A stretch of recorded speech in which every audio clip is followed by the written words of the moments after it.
1 Coríntios, capítulo 2. Essa era uma palavra muito aguardada por mim, então pensei em ligar de manhã para alguém, mas eu fui fominha. Fui fominha e falei, não, essa palavra eu tenho pensado muito nela há bastante tempo e gostaria de compartilhar hoje.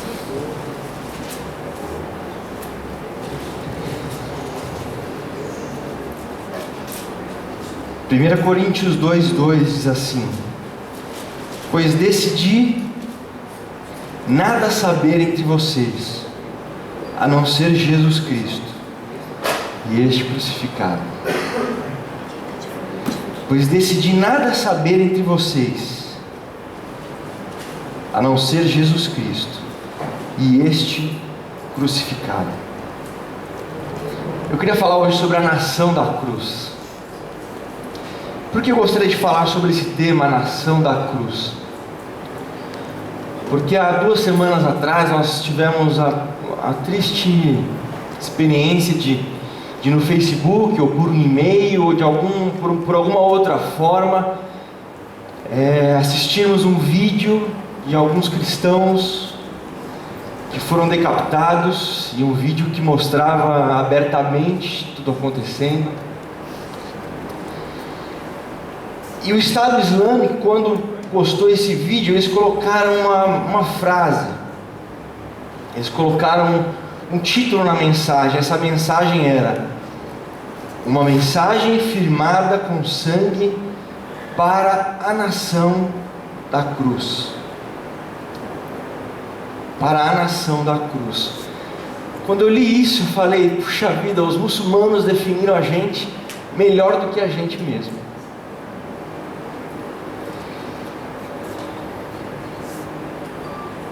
A gente às vezes é nação de tanta coisa. É que Paulo vai colocar em 1 Coríntios 2 que nós somos a nação da cruz, e que o nosso assunto é um só: Jesus e Ele crucificado.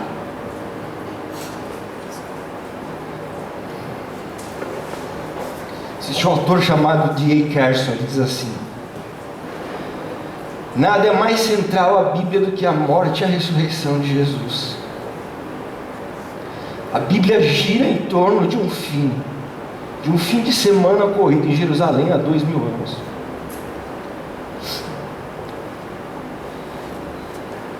E aí, quando os muçulmanos escrevem isso, é com um tom de zombaria, mas eles estão extremamente certos sobre quem somos nós. Nós não somos um clube, nós não somos a nação do dinheiro, nós não somos a nação da proeminência, nós não somos a nação da beleza, nós não somos a nação da performance, nós somos a nação da cruz.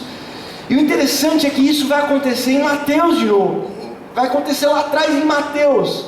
Quando você lê o relato da crucificação de Jesus, você percebe algumas pessoas falando algumas coisas com uma intenção de zombaria, mas que na verdade estavam falando a verdade. Que costuma ser chamado de as ironias da cruz.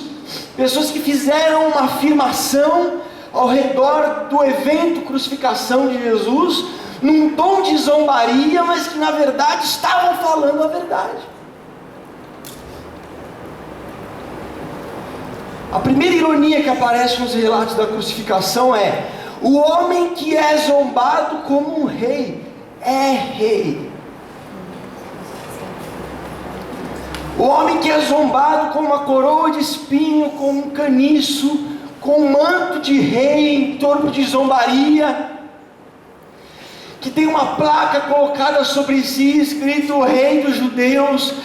Tudo isso em torno de zombaria. O homem que é zombado como rei é rei. Só que ele é aquele que reina da cruz. Porque todo mundo conhece o rei que reina sobre um trono. Mas pela primeira vez o rei, o grande rei do universo, reina, mas reina da cruz. E é uma coisa que nós não podemos esquecer como cristãos: Um outro autor disse assim: é muito fácil a questão de autoridade ser pervertida, e ela é mudada da perspectiva de que o ser autoridade, que ao invés de o ser autoridade existe para servir, ela passa a ser a ideia de que ser autoridade me legitima a ser servido. Então, quando a gente chega numa posição importante, a gente acha que essa posição importante vai trazer para nós privilégios. E os políticos pensam nisso, as pessoas pensam nisso, as empresas pensam nisso, mas no reino de Deus não é assim que funciona. No reino de Deus, só ser autoridade não é ter vantagem, não é furar fila, não é ter benefício, não é ter a sua vida mais fácil, com facilidades. Pelo contrário, autoridade significa servir e não ser servido. E é isso que as pessoas que zombavam de Jesus e falavam: olha, é o rei, zombando, não entendiam. Por quê? Porque no conceito humano, o rei jamais poderia estar na cruz. Mas no conceito de Deus, a cruz é o único lugar em que o rei deveria estar. E é tão rico e interessante o texto de Filipenses capítulo 2, a partir do verso 5. Porque há um paralelo entre Cristo e Adão. Porque Adão e Eva foram criados e colocados no jardim para servir e para obedecer. E aí eles disseram: nós queremos ser como Deus. E por causa disso, por não entenderem a sua postura de servos e obedientes a um Deus que é bom, e querendo tomar o lugar de Deus, foi a ruína deles, foi a destruição deles, foi a vergonha deles. Aí Paulo vai pegar Filipenses capítulo 2, versículo 5 e vai falar: seja como Jesus, que fez totalmente o contrário, que sendo Deus, se fez servo, tomando a forma de homem, sendo obediente até a morte, e morte de cruz. Pelo que Deus o exaltou soberanamente, lhe deu um nome que é acima de todo nome. É a explicação de: olha, Adão entendeu errado. Adão entendeu que o caminho da exaltação seria tentar ser igual a Deus. Mas Jesus vem nos mostrar que o caminho da exaltação está no serviço, está na obediência.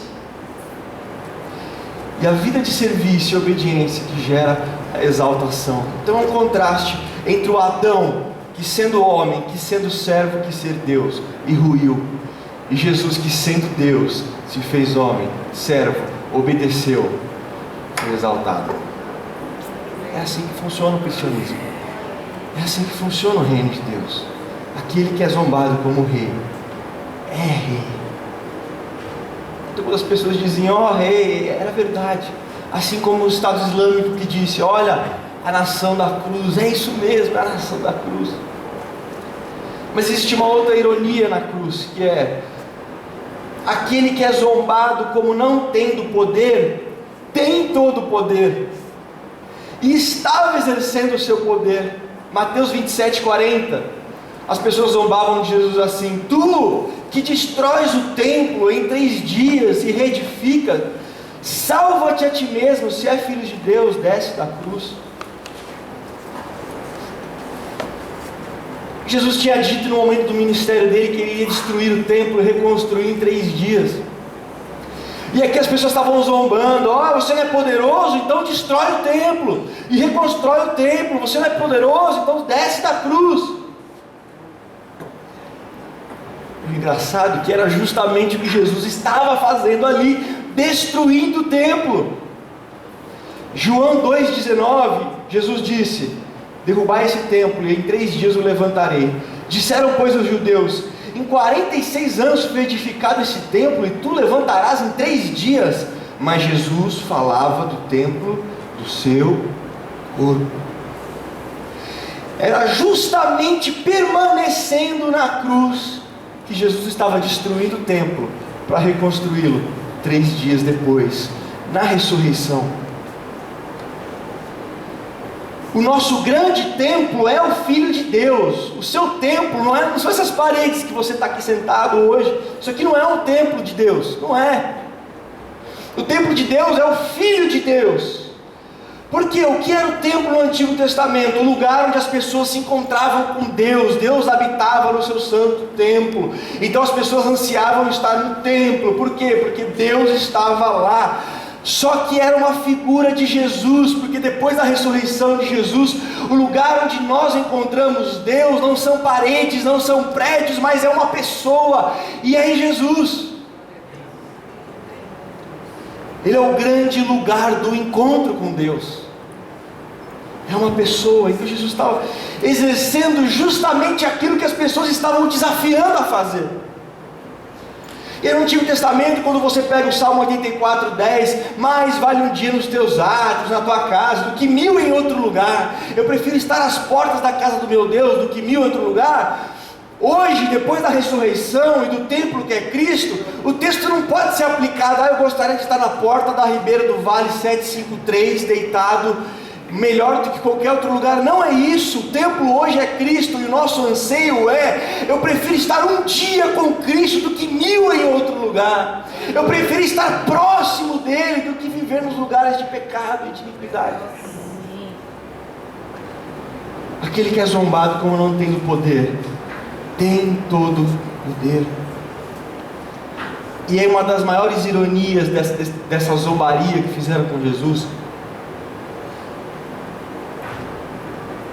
O homem que não pode salvar a si mesmo, salva os outros. Por que as pessoas zombavam?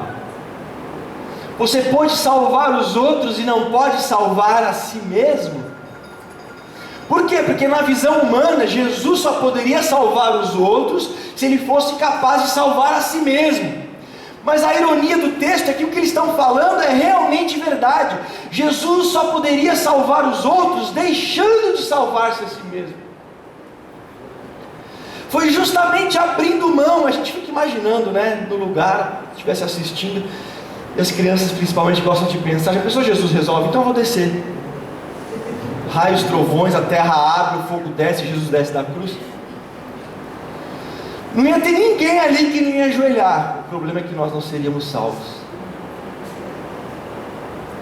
O homem ia continuar perdido, escravo do reino das trevas. Mas para que todos pudessem ser salvos, para que todos tivessem a oportunidade de serem salvos, ele teve que abrir mão da sua própria salvação. Então, quando as pessoas zombavam e diziam: olha, salvou todo mundo e não pode salvar a si mesmo, é isso mesmo. É exatamente isso. Colossenses 2, 14 e 15 vai dizer que a cédula que nos era contrária por ordenanças foi cravada na cruz do Calvário. A nossa dívida que nasceu pelo nosso descumprimento do padrão moral de Deus apresentado no Antigo Testamento, agora estava cravado na cruz do Calvário, e por isso Jesus não podia se salvar, porque ele estava salvando. C.S. Lewis diz assim: as pessoas hoje são criadas para acreditar que tudo que é errado no mundo é culpa de alguém. A nossa cultura ensina isso. Se está acontecendo algo errado com a sua vida, se tem alguma coisa que não está dando certo, se deu algum problema, a culpa é de alguém, mas não é sua. A cruz é justamente para dizer: a culpa é sua, a culpa é minha. Algumas pessoas perguntam: por que Deus não acaba com o mal no mundo do dia para a noite e arranca todo o mal que existe no universo? Porque Ele ia ter que começar comigo e com você. Seria impossível tirar o mal do mundo sem acabar com a gente também, porque há mal em nós, e a maldade que há em nós fez com que aquele que não pode salvar a si mesmo salve os outros. A cruz, e é por isso que Paulo não era um cara arrogante, é por isso que Paulo não conseguia ser alguém. Deus usava ele para curar, Deus usava ele para abrir novas igrejas, Deus usava ele para milhares de coisas. E aí ele vai falar em Gálatas 6,14: longe de mim gloriar-me. O contexto tem a ver com a circuncisão, com méritos humanos. Longe de mim gloriar-me por méritos humanos. Se eu vou me gloriar, eu me glorio na cruz de Cristo. O meu motivo de glória é a cruz de Cristo, e mais nada. e mais nada.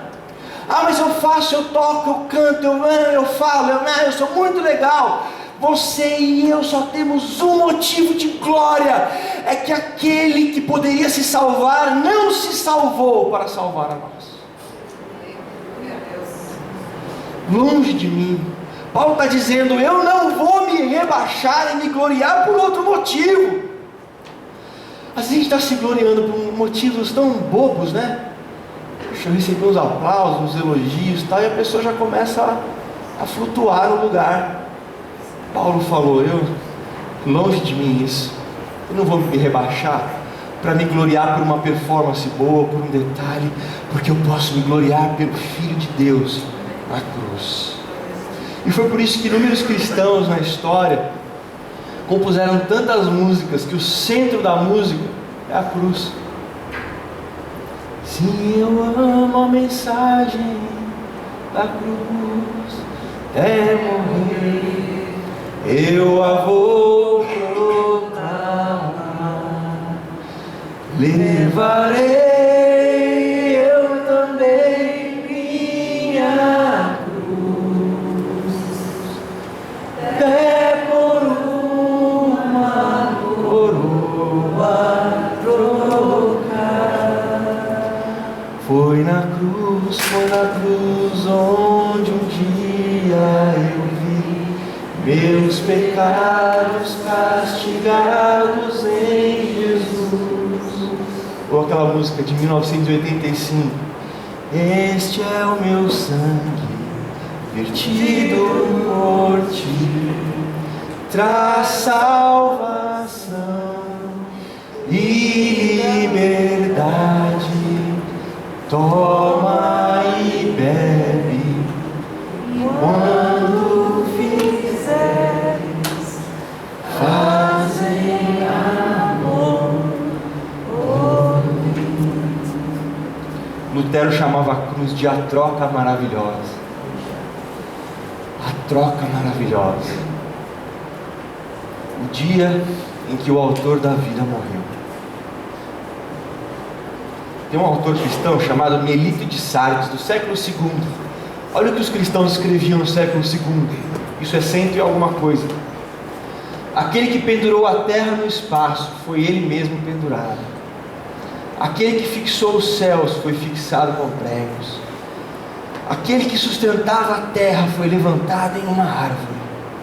O Senhor foi exposto com o corpo nu. Ele não foi considerado digno nem de ser coberto. E para que não pudesse ser visto, o sol e o dia escureceram, porque eles mataram Deus que pendia nu numa árvore.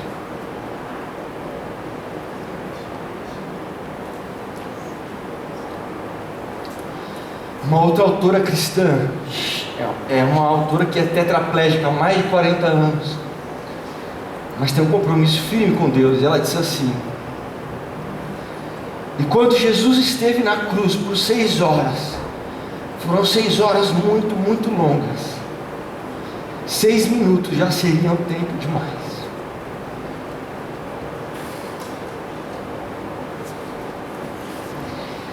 E aí quando o Estado Islâmico diz, vocês são a nação da cruz, num tom de zombaria,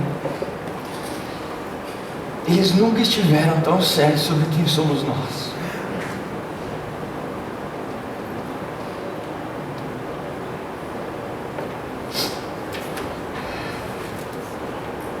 E às vezes, irmãos, a sensação é que nós estamos muito parecidos com os judeus na época de Jesus.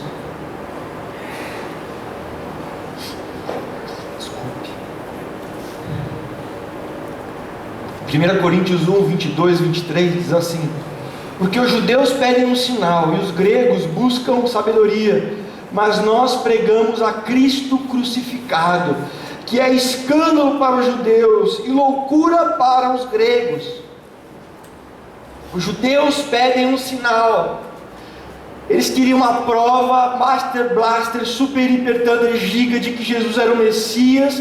E essa prova tinha que ser uma libertação do Império Romano, tinha que ser uma libertação do jugo que eles estavam sofrendo.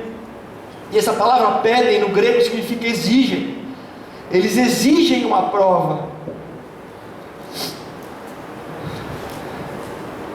Jesus vai dizer: nenhum sinal mais vai ser dado, senão Jonas 3 dias e 3 noites no ventre do grande peixe, que seria a morte e a ressurreição de Jesus. E às vezes parece, irmãos, que Jesus não é mais suficiente. A gente está sempre querendo um sinal a mais, a gente está sempre querendo uma prova a mais.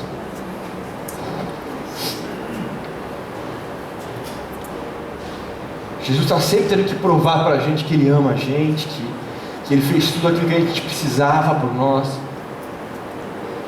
E diz o texto que Ele é escândalo para os judeus, porque não era o Messias que eles queriam outro. Queriam outra personalidade, queriam outra postura, queriam outro acontecimento. Eles não queriam Cristo crucificado, eles não queriam o servo sofredor. Então as profecias que falavam do servo sofredor, não é sobre o Messias. As profecias sobre o servo sofredor são sobre o povo judeu, sobre o sofrimento do povo judeu, sobre as dificuldades do povo judeu na história. Um poema de Antônio Machado, de 1920, ele disse assim: não posso cantar, nem quero esse Jesus no madeiro, mas eu quero Jesus que andou sobre o mar. Parecido com os judeus e parecido com esse poema de Antônio Machado, que não era cristão, nós estamos querendo um outro Jesus.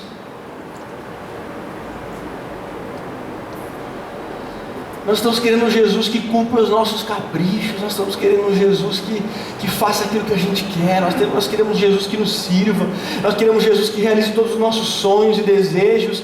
Que legal, eu tenho um monte de sonho para mim, de repente Deus tem um plano grande na sua vida, ótimo, eu tenho um monte também, então vai me ajudar os meus planos a se cumprirem na minha vida. E a gente passa a não olhar mais o Jesus no madeiro, a gente começa a querer o Jesus que anda sobre o mar, porque o Jesus na cruz, e se eu estou em Cristo, vai implicar que eu também tenho minha cruz, que eu também participo desse evento da cruz. E aí Paulo vai falar: já estou crucificado com Cristo.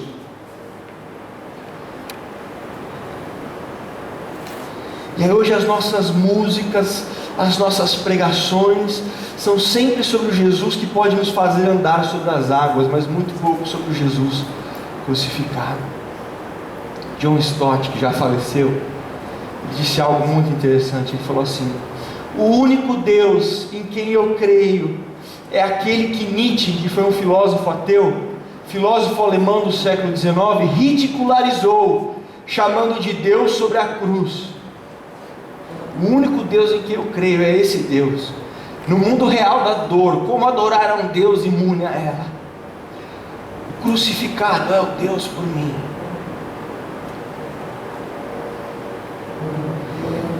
E aí nós, como cristãos, nós queremos viver em 2 momentos: ou antes da cruz, ou depois da cruz. O antes da cruz, e aí nossa sociedade gosta de viver isso também, os ensinamentos de Jesus, as histórias que Jesus contava, o exemplo que Jesus dava. Então ninguém se incomoda com isso, ninguém vai brigar com você por causa dos ensinamentos de Jesus. E muito que nós encontramos é o triunfo depois da cruz, a ressurreição e o que ela traz. Mas existe algo na vida do cristão que é o na cruz. O cristão vive antes da cruz, os ensinamentos de Jesus. O cristão vive depois da cruz, ressurreto, uma nova vida. Mas o cristão também vive na cruz. Lucas 9:23, se nós não tomarmos a nossa cruz a cada dia e seguirmos Jesus, não adianta nada.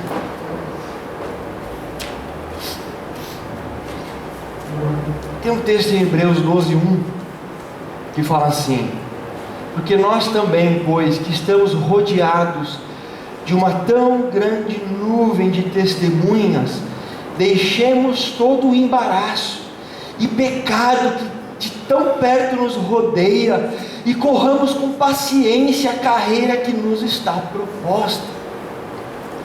Esse texto é espetacular, ele valeria uma pregação sobre ele, mas o texto está dizendo: vocês estão rodeados de uma tão grande nuvem de testemunhas. E você fala: que nuvem de testemunhas é essa? Aí você tem que ler Hebreus 11, os heróis da fé. E quando você vê, por exemplo, a partir do versículo 35 de Hebreus, deixa eu ler para vocês, Hebreus 11, a partir do verso 35.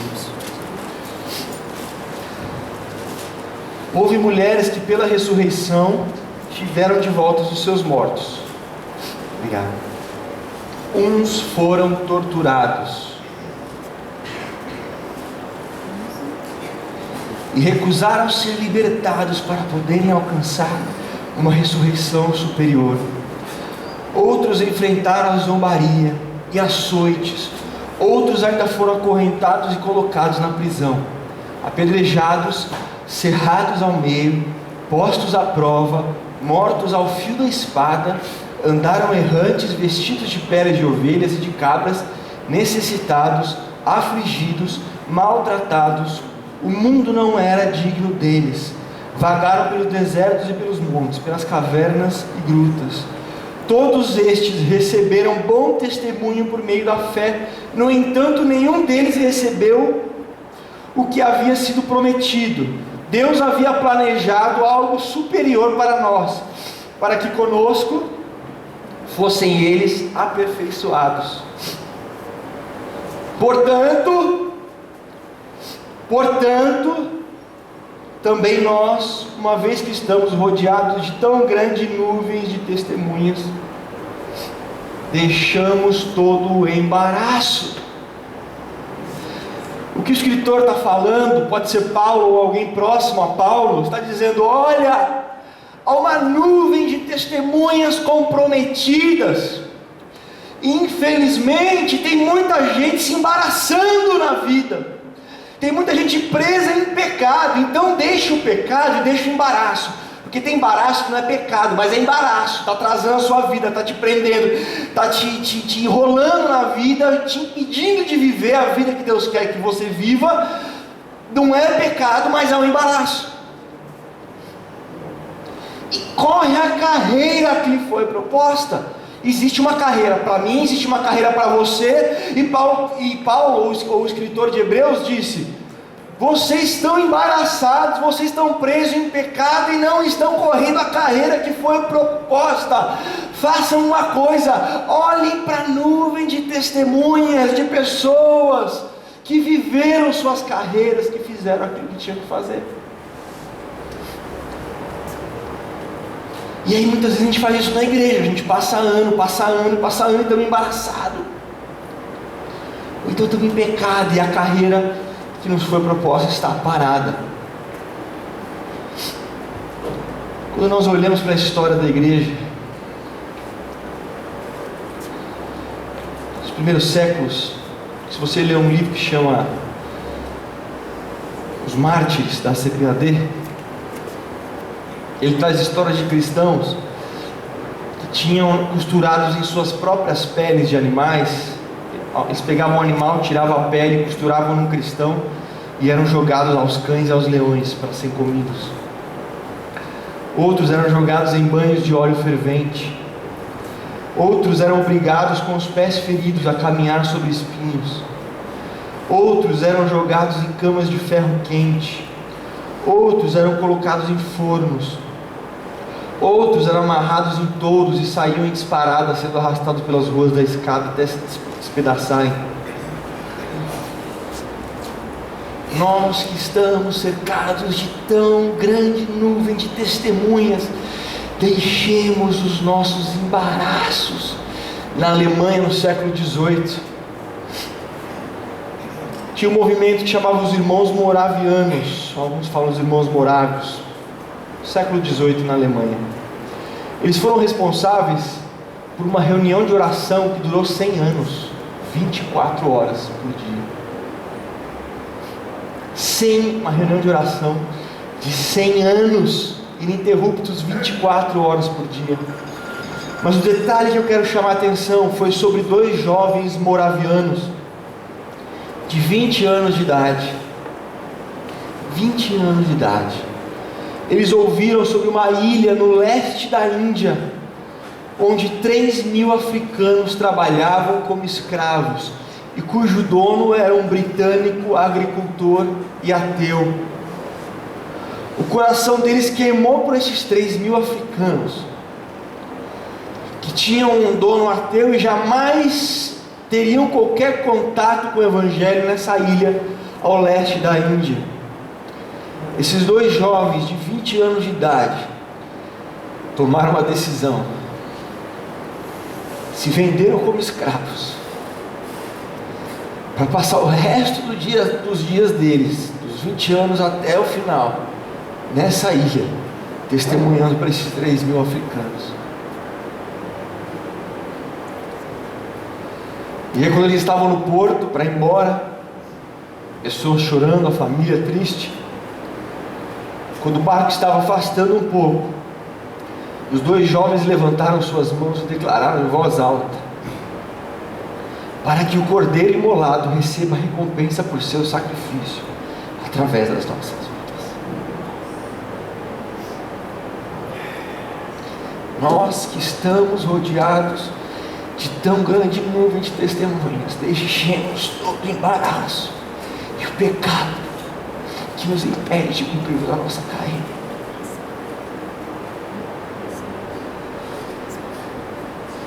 Para finalizar, para nós cearmos, 1 Tessalonicenses 2,8, Paulo diz assim aos Tessalonicenses: nós estávamos prontos para lhes oferecer não somente o Evangelho, mas a nossa própria vida,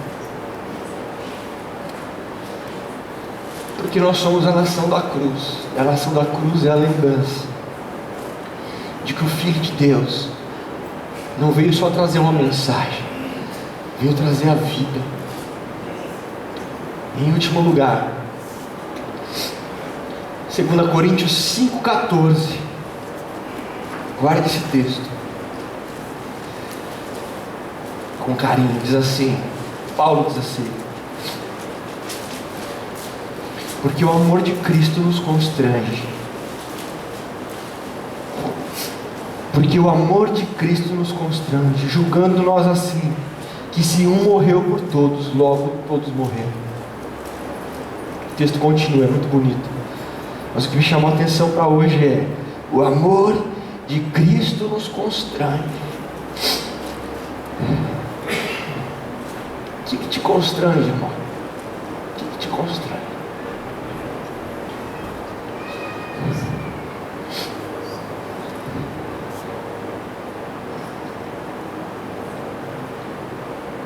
Eu tenho que me perguntar todo dia: o que me constrange? O que me constrange? O que constrangia Paulo era o amor de Cristo. Às vezes é o medo que constrange a gente. Você já deu alguma oferta ou algum dízimo com medo de o devorador te pegar na esquina e, se você não der o dízimo, ou eu vou na igreja porque se eu não for na igreja, ou eu vou treinar, me preparar melhor porque as pessoas vão estar vendo. Paulo vai dizer: nada disso me constrange. O que me constrange é o amor de Cristo, porque se um morreu, todos morreram. Paulo está falando constrange, é impulsionar. É o amor de Cristo que me impulsiona. Por que a gente investe o nosso tempo naquilo que nós não temos nem benefício financeiro? Porque o amor de Cristo nos constrange. É a cruz que é essa força do cristão. Se o amor de Cristo não te constrange, irmão, nós vamos orar essa manhã para que o amor de Deus seja derramado no seu coração pelo Espírito Santo. Nós somos a nação da cruz. Eu vi uma foto na internet e nós vamos orar, que é uma foto tirada do filme A Paixão de Cristo, onde há a cruz de Cristo, Jesus está crucificado e Maria está com as mãos nos pés de Jesus. no momento da crucificação. Quando eu vi essa foto eu pensei, esse é o nosso lugar. Se as nossas ações fossem fruto da consciência de que nós estamos aos pés de Cristo, se na hora de orar, se na hora de tratarmos as pessoas, se na hora de sermos cristãos, nós nos lembrássemos, nós por um momento parássemos e nos víssemos aos pés da cruz, aos pés de Jesus, olhando para Jesus, fazendo aquilo por nós, quais seriam as nossas palavras? Quais seriam as nossas atitudes?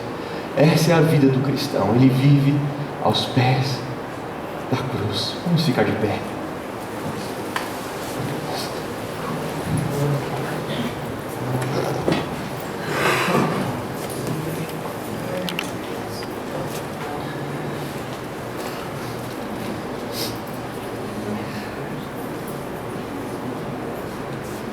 Você fechasse os seus olhos agora.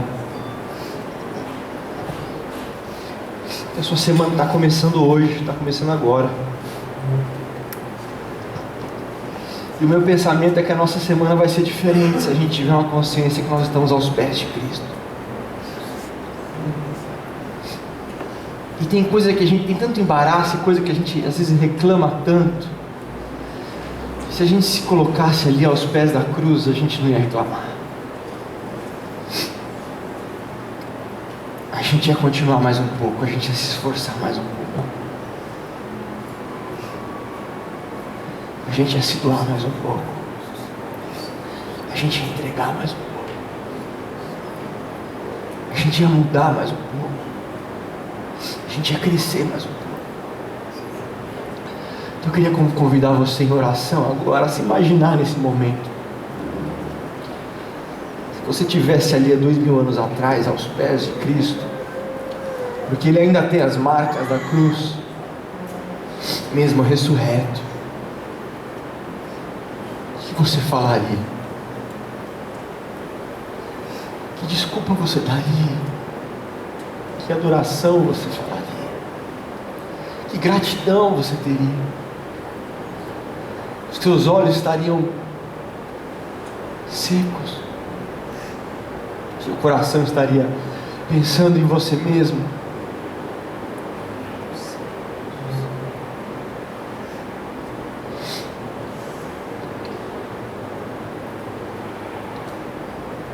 Ajuda-nos, Senhor, a viver um cristianismo aos pés da Tua cruz, porque é o lugar mais alto que a gente pode estar, porque o Rei reina da cruz.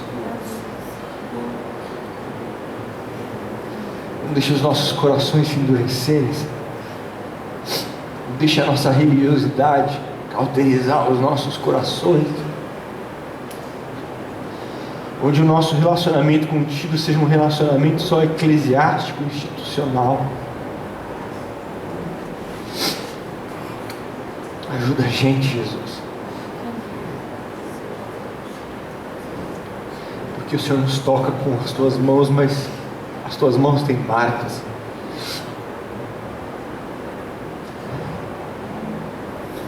Obrigado pela cruz, Jesus. Obrigado. Obrigado por não ter cedido à provocação, Jesus, de descer da cruz, sendo que o Senhor podia, mas o Senhor não fez. Obrigado, Senhor. Obrigado, Deus, por não desistir de nós, Senhor. Obrigado, Senhor. O Senhor conhece a nossa história, Senhor. O Senhor conhece o nosso currículo. Nenhum de nós estaria aqui, Senhor. Nenhum de nós estaríamos aqui pelo nosso passado, pelo nosso currículo. Se não fossem os cravos, Senhor, não tem ninguém bonzinho aqui dentro, Senhor. Tem pecadores aqui, Senhor.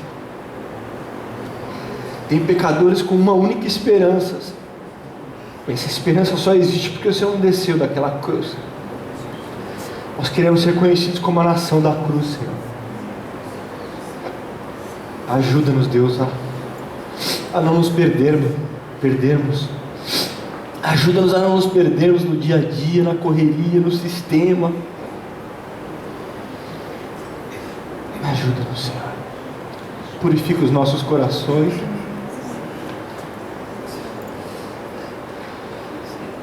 Purifica os nossos corações do olhar malicioso, Senhor. Do olhar do olhar pesado, Senhor, que mais machuca do que cura a pessoa que está ao nosso lado, as palavras que mais machucam do que curam.